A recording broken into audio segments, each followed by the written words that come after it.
السلام عليكم ورحمة الله وبركاته. شكرا شباب، رجعت لكم في هذا الفيديو.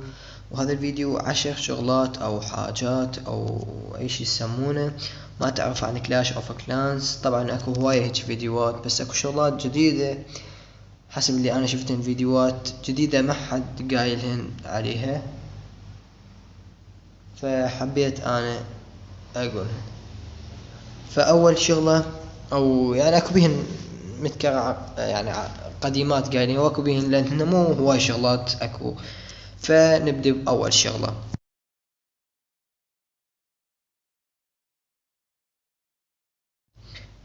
أول شغلة عندنا اللي هي تطوير الملكة أو الملك. من تطور الملك أو الملكة، شنو اللي جاي يطور؟ هسه مثل ما تشوفون هنا أنا جاي يطور الملكة. ليش خالي اللي هو هذا يمكن سائل مال بركان وجاي يضرب بالحديدة هذيك؟ ليش ما جاي يطور الملكة نفسيتها؟ لأنه هو جاي يطور بالسلاح مالت الملكة أو السيف مال الملك.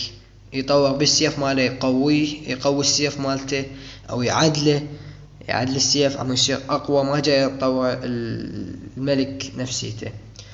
فهاي أول شي. نروح للشغلة الثانية.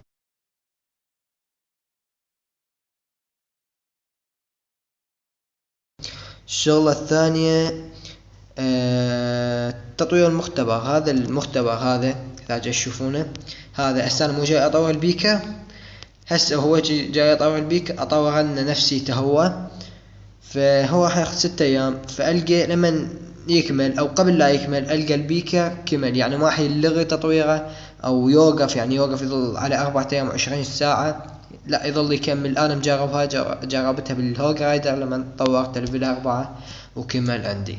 فهاي الشغلة الثانية. اروح للشغلة الثالثة.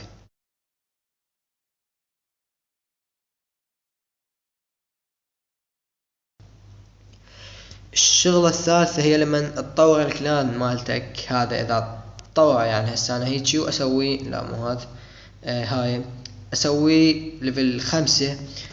لما تطور تقدر تطلب دعم حتى لو هو جاي يتطور، مو مثل شغلات ثانية مثل هذا الباراكس او هذا الباراكس. يعني لما تطور ما تقدر تستعمله، او هذا المستخرجات هاي ما تقدر تعطيك فلوس بعد، او هاي المشروبات المصنع مالتهن يعني او المعمل ما تقدر تستعمله. فهاي ثاني شغلة. نروح للشغلة الثالثة او الرابعة، العفو.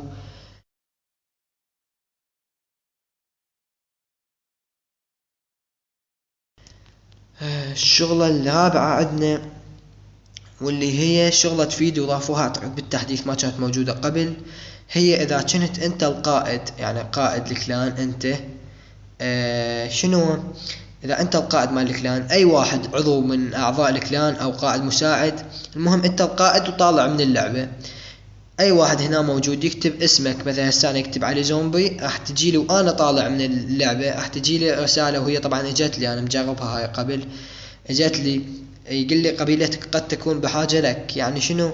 اكو واحد هنا خاف يصير اكو مشاكل، او واحد يبدي يطرد بالاعضاء. هاي تفيد انه واحد، يعني تجي للعبة، انا جيت لقيت واحد كاتب اسمي يعني يريدني بشغلة، حكيت وياه يعني. فايش نروح للشغلة اللي بعدها.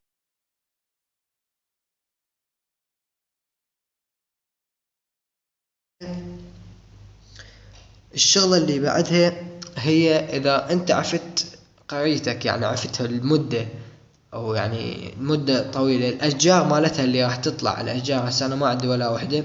الاشجار هاي مثل ما تشوفون، اذا اكو صورة واذا ماكو ما ادري بعد، لان نشوفها. المهم الاشجار اللي تطلع عندك انت بالقرية مالتك، يمتى تبدأ تطلع الاشجار اذا انت عفتها؟ طبعا هن هسه يبدأ يطلعن عندك، بس يمتى يطلعن؟ يعني بشكل سريع. يطلعن عندك لما الباكسات هذني يفولن كلش للأخير، يبدأ يطلعن عندك معدل 8 ساعات شجرة واحدة. يعني كل 8 ساعات تطلع عندك شجرة واحدة. فشي يعني هواي وعالي هذا الشي، وهواي يفيد. أنا بس لا ياخذ هواي وقت حد ما هذني يفولن هن المستخرجات مالات الفلوس أو الأكسية. فهاي الشغلة الخامسة. نروح للشغلة السادسة.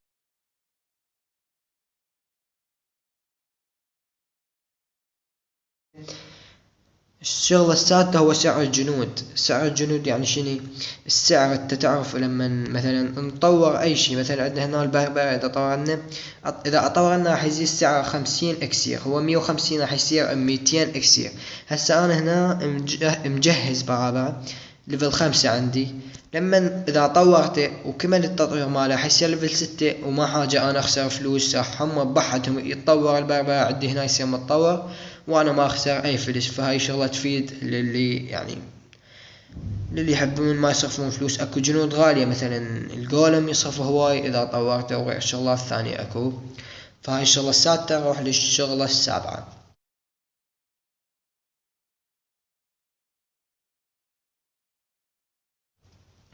الشغلة السابعة واللي هي المستخرجات هذني مال الفلوس او الاكسير. شلون يعني واحد يطورها العمود يبدأ يطلع اكثر، هو عباله يعني انه يطلع اكثر؟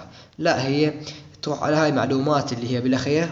شوف هنا اللي هو ثاني شيء اللي علامة الفلوس هاي معدل انتاج 3000 نقول بالساعة الوحدة، يعني 3000 بالساعة الوحدة. اذا اريد اطورها مثل ما تشوفون تزيد 500، تزيد 500 حيزيد بالساعة الوحدة ينطيني 3500.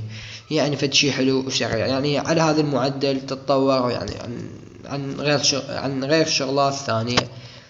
فهاي الشغلة السابعة. نروح للشغلة الثامنة.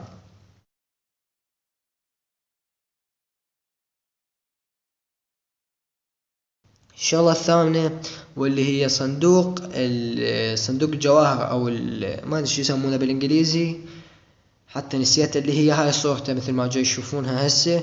هذا لما يطلع لك بالقرية مالتك سواء هنا بهاي المنطقة بأي منطقة فارغة عندك هو يطلع. فلما يطلع عندك هذا مباشرة شيله، لا تنتظره يعني يطلع لك مرة ثانية، لأن يطلع لك هو بس مرة واحدة، يعني مو تنتظره وتقول أتاني يطلع لي بعد واحد ثاني، لا ما راح يطلع لك، يطلع لك بس واحد كل مرة. يعني تشيله يطلع لك واحد ثاني حوالي، يعني إذا تريد تبديها عدل ابديها كل يوم خميس. ما اعرف ليش انا سويتها وكل يوم خميس يطلع لي واحد. انا كل يوم خميس يطلع لي واحد، ما ادري ليش، يعني ليش يوم الخميس ما اعرف، بس انا هي سويتها قبل وهسه عرفتها لان مرة تركت اللعبة انه رجعت لها فتخربطت فيها وبعد ما سويتها. فلا تنتظر يطلع لك واحد ثاني. فهاي الشغلة اللي هي الثامنة. روح للشغلة التاسعة.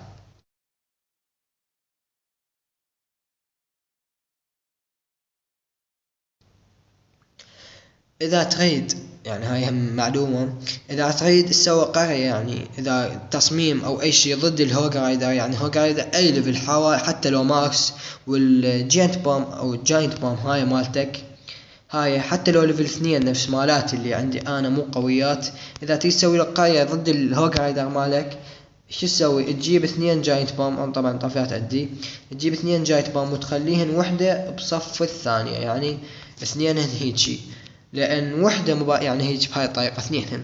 يجي الهوج رايدر اذا يشمره من هاي الصفحه يجي على هذا الكانون، اثنين راح ينفجرن عليه، وحده تنفجر ما تقضى عليه مباشره، الثانيه تنفجر تقضى على الهوج رايدر مباشره، يعني نهائيا يصير السالفه ينقضى عليه. هاي اللي يريد يسوي قرية ضد الهوج رايدر هيك يسوي اثنين، ما تخلي وحده، لان وحده ما راح ينقتل بها الهوج حتى لو ماكس ما ينقتل. فهاي الشغلة التاسعة. نروح للشغلة الثامنة.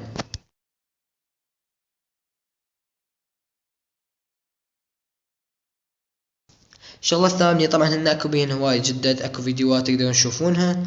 هاي يعني فت شغلة يعني انا صورتها بعقلي، يعني ليش سووها. هي هاي الشغلة مثل ما تشوفون هسه أنا المخازن مالاتي يفولن 7 ملايين اللي هي مخازن الفلوس، و6 ملايين مخازن الاكسير. مثل ما تشوفون هسه اللي مثل ما مأشر هسه أنا عليها 7 ملايين و1000 واحد. طبعا هذا الألف ليش خلوا لك إياها؟ هسه إذا نروح على أي واحد، مثلا هسه أنا الأكسبو هاي عندي ليفل 2 أطورها ليفل 3 ب7 ملايين، يعني تقبيطة أقبط المخزن مالاتي عمود أطور عنه. زين ليش خلوا لك هذا الألف الواحد؟ هذا الألف الواحد اللي هو موجود بالبيت مثل ما يشوفون ألف بألف، هذا الألف موجود بالبيت خلوا لك إياه على مود شنو؟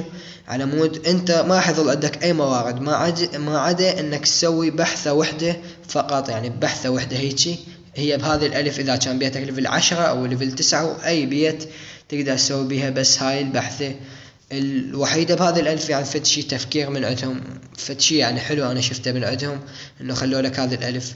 زين نقول ليش المخزن مال دارك إليكسير اللي هو النفط الأسود ما خلوا لنا هذه الألف؟ لأن ما خلوا بالبيت النفط الأسود، وأنت طبعا ما أدري شنو هاي، يعني الشغلة هم مو زينة إنك حطوا الملكة، هاي الملكة أو الأرشر كوين الليفل 40 مالتها الماكس مالتها 200 ألف، اللي هو الماكس التقبيل يعني الفول مالت المخازن مال النفط الأسود هو 200، وانت حطوا الملكة 200 لأنه انت ما راح تحتاجها بأي شيء، ما تحتاج تطلع بيها أو تهجم بيها النفط الأسود، ما الفلوس تبحث بيهن، والنفط العادي هذا اللي هو الورد يصير راح تطلع بيه جنود فتحتاجه هواية.